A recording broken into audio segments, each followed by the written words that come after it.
Hi all, welcome to Xylem SSC RRB. Colloids എന്ന് പറയുന്ന topic മത്സര പരീക്ഷകളിലെ ഒരു സ്ഥിരം ചോദ്യത്തിൻ്റെ ഒരു സോഴ്സാണ് കൊളോയിഡുകൾ എന്ന് പറയുന്നത്. അപ്പോൾ NCERT ടെക്സ്റ്റ് ബുക്ക് നോക്കിക്കഴിഞ്ഞാൽ 9ാം ക്ലാസ്സിലെ ടെക്സ്റ്റ് ബുക്കിൽ ഒരു ടേബിളാണ് ചൂടെ കൊടുത്തിരിക്കുന്നത്. 9ാം ക്ലാസ്സിലെ സാധാ ബോർഡ് എക്സാം തൊട്ട് SSC, RRB, UPSC എക്സാമുകൾക്ക് വരെ ഈ ഒരു ടേബിളിൽ നിന്ന് ഒരുപാട് ചോദ്യങ്ങൾ ഉണ്ടാവാറുണ്ട്. പൊതുവേ എല്ലാവരെയും കുഴപ്പിക്കുന്ന രീതിയിലുള്ള ഒരു പേരുകളും കാര്യങ്ങളൊക്കെയാണ് ഈ ടേബിളിലുള്ളത്. എങ്ങനെ കൃത്യമായിട്ട് ഇത് പഠിച്ചു വെക്കാം എന്നുള്ള കാര്യത്തിലേക്ക് നമുക്ക് പോകാം. ഓക്കെ, ഈ കൊളോയിഡ് എന്ന് പറഞ്ഞാൽ എന്താണ് എന്ന് മനസ്സിലാക്കുകയാണ് ആദ്യത്തെ സ്റ്റെപ്പ് എന്ന് പറയുന്നത്. കൊളോയിഡുകൾ എന്ന് പറയുന്നത് മിശ്രിതങ്ങളാണ്. എങ്ങനെയുള്ള മിശ്രിതങ്ങൾ എന്നാണ് ചോദിച്ചാൽ ഹെട്രോജിനസ് മിക്സ്ചേഴ്സ് ആണ്. ഹെട്രോജിനസ് മിക്സ്ചേഴ്സ് ആണ് ഈ കൊളോയിഡുകൾ എന്ന് പറയുന്ന വിഭാഗം. ഒരു സൊല്യൂഷൻ നമ്മൾ എടുക്കുകയാണെങ്കിൽ ആ സൊല്യൂഷനിൽ ഒരു ലായനിയിൽ 2 കമ്പോണൻറ്റുകൾ ഉണ്ടാവും. എന്തൊക്കെയാണ്? സൊല്യൂട്ടും ഉണ്ടാവും, സോൾവെൻറ്റും ഉണ്ടാവും. സൊല്യൂട്ടും ഉണ്ടാവും, സോൾവെൻറ്റും ഉണ്ടാവും. എന്നാൽ നമ്മളൊരു കൊളോയിഡ് നോക്കുകയാണെങ്കിൽ അതിലെന്തൊക്കെയാണുള്ളത്? സൊല്യൂട്ടിന് പകരമായിട്ട് ഡിസ്പേഴ്സ്ഡ് ഫേസ് എന്ന് പറയുന്ന പദമാണ് യൂസ് ചെയ്യുന്നത്. Dispersed face. സൊല്യൂട്ട് എന്ന് പറഞ്ഞാൽ കുറഞ്ഞ അളവിലുള്ള സൊല്യൂഷനിലെ അംഗത്തെയാണ് സൊല്യൂട്ട് എന്ന് പറയുന്നത്. പഞ്ചസാര ലായനിയാണെങ്കിൽ പഞ്ചസാരയാണ്. സോൾവെന്റ് എന്ന് പറഞ്ഞാൽ ജലമായിരിക്കും. ഇവിടെ എന്താണ്? സൊല്യൂട്ടിന് പകരം ഡിസ്പേഴ്സ്ഡ് ഫേസ് ആണ്. സോൾവെന്റിന് പകരം എന്താണ്? ഡിസ്പേഴ്സിങ് മീഡിയം എന്നുള്ള ടേമാണ്. Dispersing medium. ഡിസ്പേഴ്സിങ് ഫേസിനെ ഞാൻ DP എന്ന് പറയാണ്. ഓക്കെ, ഡിസ്പേഴ്സിങ് ഫേസ് അതിനെ ഞാൻ DP എന്ന് വിളിക്കുകയാണ്. Okay, DP. ഡിസ്പേഴ്സിങ് മീഡിയത്തിനെ ഞാൻ DM എന്ന് പറയാണ്. നമുക്ക് എളുപ്പത്തിൽ പറയാനായിട്ട് നോക്കാം. ഓക്കെ, സോ ഇവിടെ നിങ്ങൾ ഒരുപാട് ടൈപ്പുകൾ കാണുന്നുണ്ട്. Aerosol, foam, emulsion, sol, foam, gel, solid sol. Dispersed ഫേസും ഡിസ്പേഴ്സിങ് മീഡിയം മാറുന്നതിനനുസരിച്ച്. അപ്പോൾ എങ്ങനെയാണ് ഈ പേരുകൾ നമ്മൾ ഓർത്തിരിക്കുക എന്നുള്ള കാര്യം നോക്കാം. അതിനായിട്ട് 3 കാര്യങ്ങൾ നിങ്ങൾ മനസ്സിലാക്കി വെക്കണം. ഒന്നാമത്തെ കാര്യം എന്ന് പറയുന്നത് ഡിസ്പേഴ്സിങ് മീഡിയം ഗ്യാസ് ആണെങ്കിൽ അതിനെ നമ്മൾ വിളിക്കുന്ന പേരെന്തായിരിക്കും? എയറോസോൾ എന്നായിരിക്കും. പഠിച്ചു വെക്കുക. ഡിസ്പേഴ്സിങ് മീഡിയം ഗ്യാസ് ആണെങ്കിൽ അതിനെ നമ്മൾ എയറോസോൾ എന്ന് വിളിക്കും. ഏത് കേസ് ആവട്ടെ, ഡിസ്പേഴ്സിങ് മീഡിയം ഗ്യാസ് ആണോ അതിനെ എയറോസോൾ എന്ന് വിളിക്കും.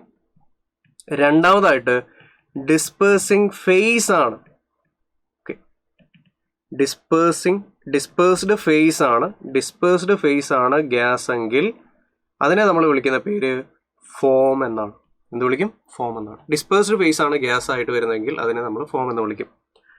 മൂന്നാമതായിട്ട് നമ്മൾ മനസ്സിലാക്കേണ്ട കാര്യം, ഈ ഡിസ്പേഴ്സ്ഡ് ഫേസ് സോളിഡ് ആണെങ്കിൽ അതിനെ നമ്മൾ സോൾ എന്ന് വിളിക്കും. ഓക്കെ, 3 കാര്യം പഠിച്ചു വെക്കുക. ഇനി എക്സ്ട്രാ 2 കോഡുകൾ കൂടി മനസ്സിലാക്കി വെക്കുക. Dispersed phase liquid, dispersing medium liquid, അതിനെ നമ്മൾ വിളിക്കുന്ന പേര് എമൽഷൻ എന്നാണ്. ഓക്കെ, ഡിസ്പേഴ്സ്ഡ് ഫേസ് ലിക്വിഡ് ആണ്, ഡിസ്പേഴ്സിങ് മീഡിയം ലിക്വിഡ് ആണെങ്കിൽ അതിനെ നമ്മൾ എമൽഷൻ എന്ന് വിളിക്കും. ഓർക്കാനായിട്ട് ലില്ലി എന്ന് ഓർത്ത് വെച്ചാൽ മതി. ലില്ലി. ഇനി dispersed phase liquid, dispersing medium solid ആണെങ്കിൽ അതിനെ നമ്മൾ ജെൽ എന്നാണ് വിളിക്കുക.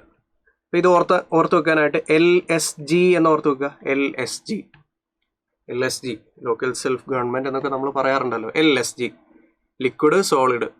Dispersed phase liquid, dispersing medium solid ആണെങ്കിൽ അതിനെ നമ്മൾ ജെൽ എന്ന് വിളിക്കും. അപ്പോൾ ഇത്രയും നമുക്ക് ആവശ്യമുള്ളൂ ഈ ടേബിൾ കംപ്ലീറ്റ് ആക്കാനായിട്ട്. അപ്പോൾ നമുക്ക് ടേബിൾ കംപ്ലീറ്റ് ആക്കാനായിട്ട് ശ്രമിക്കാം. പേരുകൾ. ഓക്കെ, സോ ആദ്യം ഡിസ്പേഴ്സ്ഡ് ഫേസ് ഞാൻ എഴുതി, ദെൻ ഡിസ്പേഴ്സിങ് മീഡിയം എഴുതി. ഇനി കൊളോയിഡിൻ്റെ പേരാണ്, നെയിം ഓഫ് ദ ടൈപ്പ്, അല്ലെങ്കിൽ ഏത് ടൈപ്പ് കൊളോയിഡ് ആണ് എന്നുള്ള കാര്യം. ഓക്കെ, സോ ആദ്യം ലിക്വിഡ് ആണ് ഞാൻ എടുക്കുന്നത്. ലിക്വിഡ് ഡിസ്പേഴ്സ്ഡ് ഫേസ് ആണ്. ഡിസ്പേഴ്സിങ് മീഡിയം എന്ന് പറയുന്നത് ഗ്യാസ് ആണ്. ഒരിക്കലും ഗ്യാസ് എന്നുള്ള രീതിയിൽ കൊളോയിഡ് കോമ്പിനേഷൻ ഉണ്ടാകുന്നില്ല. കാര്യം നമ്മുടെ അറ്റ്മോസ്ഫിയർ എന്ന് പറയുന്നത് ഈ ഗ്യാസ് കോമ്പിനേഷൻ ആണ്. Nitrogen, oxygen, carbon dioxide, ഒരുപാട് ഗ്യാസുകളുടെ മിശ്രിതമാണ്. അതൊരു ഹോമോജിനസ് മിക്സറാണ്, ഒരിക്കലും ഹെട്രോജിനസ് അല്ല. നമ്മുടെ കൊളോയിഡുകൾ എന്ന് പറയുന്നത് എല്ലായ്പ്പോഴും ഹെട്രോജിനസ് ആണ്. അപ്പോൾ ഗ്യാസ് എന്നുള്ള രീതിയിൽ ഒരു ടൈപ്പ് ഇവിടെ ഇല്ല എന്ന് ഓർത്തിരിക്കണം. അപ്പോൾ നമ്മൾ ലിക്വിഡ് ഡിസ്പേഴ്സ്ഡ് ഫേസും ഗ്യാസ് ഡിസ്പേഴ്സിങ് മീഡിയമാണ്. ഡിസ്പേഴ്സിങ് മീഡിയം ഗ്യാസ് ആണെങ്കിൽ അതിനെ നമ്മൾ എന്ത് വിളിക്കും? ഒട്ടും സംശയം വേണ്ട, അതിനെ നമ്മൾ എയറോസോൾ എന്നാണ് വിളിക്കുക.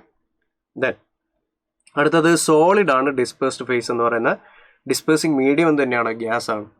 അതിനെയും നമ്മൾ എന്താ വിളിക്കുക? എയറോസോൾ. കാരണം എന്താ? ഡിസ്പേഴ്സിങ് മീഡിയം ഗ്യാസ് ആണെങ്കിൽ അതിനെ നമ്മൾ എയറോസോൾ ആണ് എന്നാണ് വിളിക്കുക എന്ന് നമ്മൾ ഓൾറെഡി പറഞ്ഞു. ഓക്കെ. ദെൻ അടുത്തതായിട്ട് ഡിസ്പേഴ്സിങ് ഫേസ് എന്ന് പറയുന്നത് മാറ്റാൻ പോവുകയാണ്. ഡിസ്പേഴ്സിങ് മീഡിയം മാറ്റാൻ പോവുകയാണ്. ഡിസ്പേഴ്സിങ് മീഡിയം എന്ന് പറയുന്നത് ലിക്വിഡാണ്. ഓക്കെ. ലിക്വിഡിലേക്ക് ഞാൻ സോളിഡ് എടുത്തു.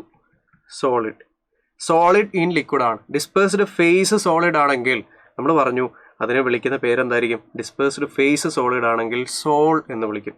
ഓക്കെ. എന്താ പേര്? സോൾ. അടുത്തതായിട്ട് ലിക്വിഡ് ആണ് dispersed phase. Liquid dispersing medium ആയിട്ടുള്ള ലിക്വിഡിൽ തന്നെ വെച്ചു. LLE ഇതിനെ വിളിക്കുന്ന പേരെന്താണ്? ഇമൽഷൻ എന്ന് പറയും. ഇമൽഷൻ. കഴിഞ്ഞു. ഇനി അടുത്തത് ഗ്യാസ്. ഡിസ്പേഴ്സ്ഡ് ഫേസ് ആയി ഇപ്പോൾ ഗ്യാസ് എന്ന് പറയുന്നത്. ഗ്യാസ് ആണ് ലിക്വിഡിൻ്റെ അകത്തുള്ളത്.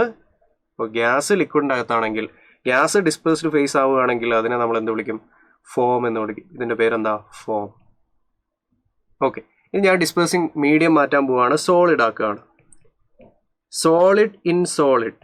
സോളിഡ് ഡിസ്പേഴ്സ്ഡ് ഫേസ് ആവുകയാണെങ്കിൽ അതിനെ നമ്മൾ സോൾ എന്ന് വിളിക്കുമെന്ന് പറഞ്ഞു. ഒന്നുകൂടി മനസ്സിലാക്കാനായിട്ട് അതിൻ്റെ മുന്നിലായിട്ട് ഒരു സോളിഡ് കൂടി ചേർക്കുകയാണ്. സോളിഡ് സോൾ എന്നാണ് ഇതിൻ്റെ പേര്. സോളിഡ് ഇൻ സോളിഡ് അതിൻ്റെ പേരെന്താണ്? Solid sol. ഇനി ഡിസ്പേഴ്സിങ് മീഡിയം സോളിഡ് തന്നെ, പക്ഷേ ഡിസ്പേഴ്സ്ഡ് ഫേസ് എന്താക്കി? ലിക്വിഡാക്കി. ഡിസ്പേഴ്സ്ഡ് ഫേസ് ലിക്വിഡാക്കി. ഡിസ്പേഴ്സിങ് മീഡിയം സോളിഡ് ആക്കി. LSG ഇതിനെ ജെൽ എന്ന് വിളിക്കും അല്ലേ? ജെൽ.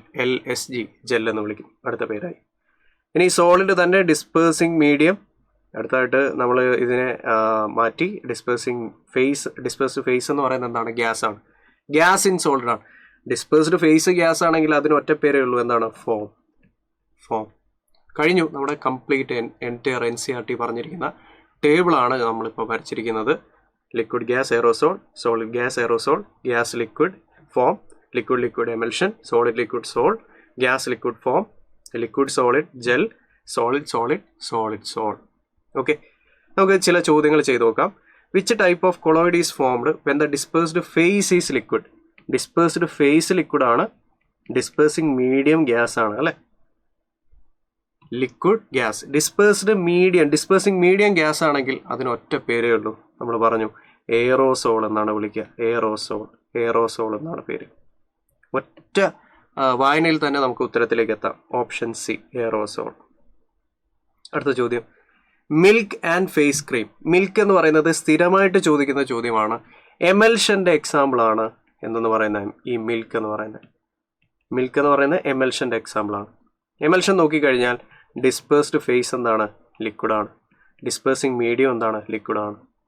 ലിക്വിഡ് അതിനെയാണ് എമൽഷൻ എന്ന് വിളിക്കുന്നത്. Option B. In A gel what are the dispersed face and dispersing medium? Gel നമ്മൾ എന്താ പഠിച്ചത്? LSG. ആദ്യം വരുന്ന DP ആണ്, ഡിസ്പേഴ്സ്ഡ് ഫേസ് ആണ്. അടുത്ത് വരുന്ന ഡിസ്പേഴ്സിങ് മീഡിയം ആണ്.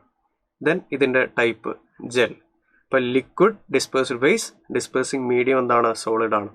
ഒറ്റ വായനയിൽ തന്നെ ഉത്തരത്തിലേക്ക് എത്തി. Option A. സോ ഇത്രയും സിമ്പിളായിട്ട് തന്നെ നമുക്ക് ഇതിലെ മുഴുവൻ പേരുകളും പഠിച്ചു വെക്കാം. ഓക്കെ. ദെൻ നമുക്ക് ആ എക്സാമ്പിൾ നോക്കിക്കഴിഞ്ഞാൽ ലോജിക്കലി തന്നെ കണക്ട് ചെയ്യാൻ പറ്റുന്നതാണ് എന്തൊക്കെയായിരിക്കും എന്നുള്ള കാര്യം. ഓക്കെ. സോ ഇതുപോലുള്ള സിമ്പിളായിട്ടുള്ള ട്രിക്കുകളുമായിട്ട് നമുക്ക് വീണ്ടും കണ്ടുമുട്ടാം. ഇപ്പോൾ SSC എക്സാമുകൾ കൃത്യമായിട്ട് കോൺസെൻട്രേറ്റ് ചെയ്ത് ഈ വർഷം തന്നെ ഒരു കേന്ദ്ര സർക്കാർ ജോലി, ഈ വർഷവും അടുത്ത വർഷമൊക്കെ ആയിട്ട് ഒരു കേന്ദ്ര സർക്കാർ ജോലി ആഗ്രഹിക്കുന്നവരാണ് നിങ്ങളെങ്കിൽ ബേസ് തൊട്ട് പഠിക്കാനായിട്ട് നിങ്ങൾക്ക് വേണ്ടി സൈലൻ ലോഞ്ച് ചെയ്യുന്ന ബാച്ചാണ് SSC ഫൗണ്ടേഷൻ ബാച്ച് എന്ന് പറയുന്നത്. സോ ഈ ബാച്ചിൻ്റെ പ്രത്യേകത എന്ന് പറയുന്നത് 600+ hours of live and record class ഉണ്ട്. 5 to 6 days of weekly class ഉണ്ട്. 5,999 ആണ് കോഴ്സ് ഫീ എന്ന് പറയുന്നത്. എത്രയും പെട്ടെന്ന് ജോയിൻ ചെയ്യുക. നിങ്ങൾ ആഗ്രഹിച്ച കേന്ദ്ര സർക്കാർ ജോലിയിലേക്ക് എത്തിച്ചേരാനായിട്ട് ശ്രമിക്കുക. നമുക്ക് വീണ്ടും കണ്ടുമുട്ടാം. Thank you.